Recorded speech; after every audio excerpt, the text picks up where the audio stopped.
Media playback is unsupported on your device. Media caption: Odinga supporters celebrated in Kisumu after the opposition claimed victory. Kenya's Electoral Commission has warned the opposition that its claims of victory for its presidential candidate, Raila Odinga, could be deemed illegal.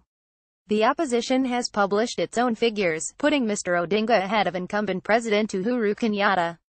This contrasts with provisional electronic results giving Mr. Kenyatta a clear lead in Tuesday's poll.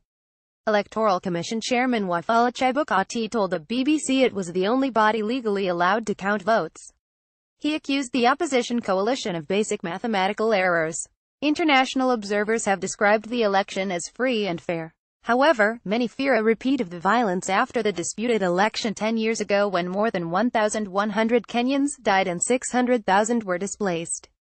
On Thursday, scores of people took to the streets of Mathare, a slum in the capital Nairobi, shouting "Uhuru must go."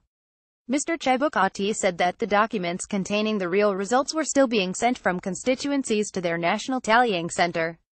Mr. Odinga has said the IT system of the Electoral Commission had been hacked and Kenya was witnessing the worst voter theft in its history. But the commission said that while there had been an attempt to hack its system, it had failed. The final outcome should be announced later on Friday. African observers described Tuesday's poll as credible, while former U.S. Secretary of State John Kerry said its integrity remained intact. The European Union said candidates should accept losing as natural. Mr. Kerry, who is heading the Carter Center's observer team, urged all sides to wait for the final results, and for the loser to accept defeat. He said there were some minor variances but none that had so far made him doubt the poll's integrity.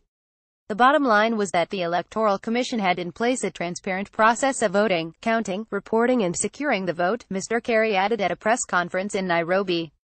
Commonwealth Observer Mission head and Ghana's ex-president John Mahama said there was no reason to doubt the Commission's ability to deliver a credible election.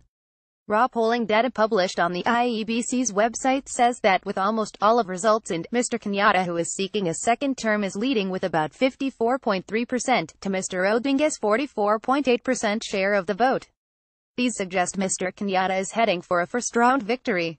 Kenya's election in numbers. Media playback is unsupported on your device. Media caption: Kenya elections 2017 6-piece vote explained. 6 separate ballot papers for President, National Assembly, female representatives, governors, Senate and county assemblies, 47 parliamentary seats and 16 Senate seats reserved for women. 8 presidential candidates. President Uhuru Kenyatta and opposition leader Raila Odinga are favorites. Kenyatta beat Odinga in 2013. Their fathers were also political rivals in the 1960s. A candidate needs 50% plus 1 vote for first-round victory. More than 14,000 candidates running across the 6 elections. More than 45% of registered voters under 35. Some 180,000 security officers on duty nationwide in case of trouble.